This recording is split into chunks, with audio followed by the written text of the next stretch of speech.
Taylor Weeks. I'm a junior from Houston, Texas, and I'm a political science major with a minor in econ. My name is Forrest Stovall. I'm a senior technical communication major, music minor from San Antonio, Texas. And I'm Daniel Yates. I'm from Katy, Texas. I'm working on a master's in biology.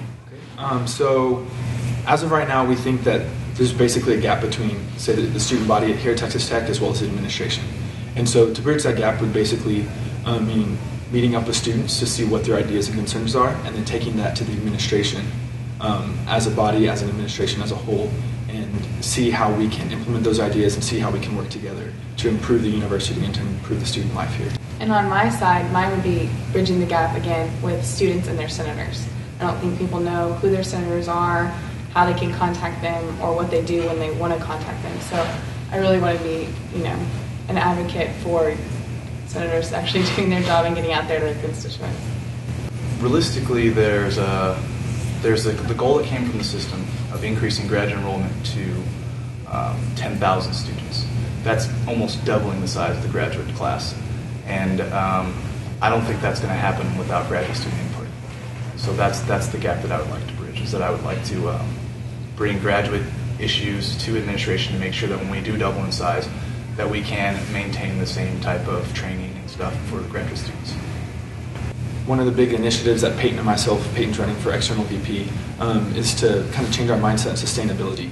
And a lot of people, when they hear that term, they think of recycling or green, and that's not all that it entails.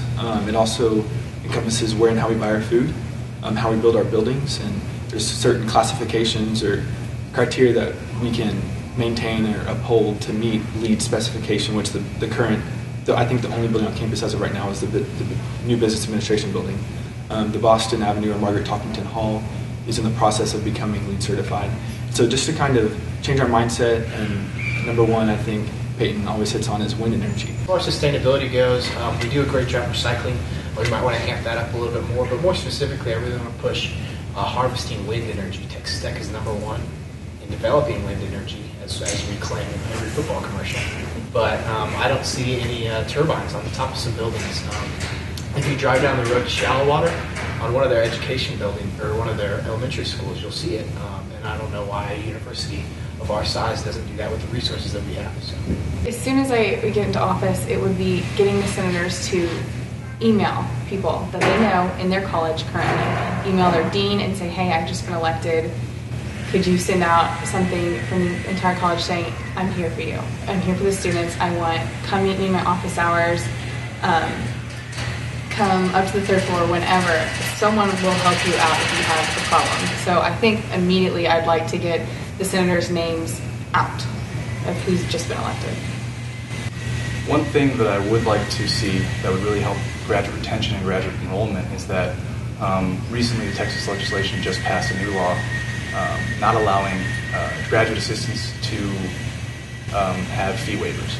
So currently only TAs, RAs, and GPTIs can have fee waivers. And there are a lot of GAs all over campus that aren't fortunate enough to have TAs, RAs, or GPTIs. And a simple solution would be to help the departments divvy out scholarships of $1,000, and that would reclassify those GAs and allow them to take part in those fee waivers.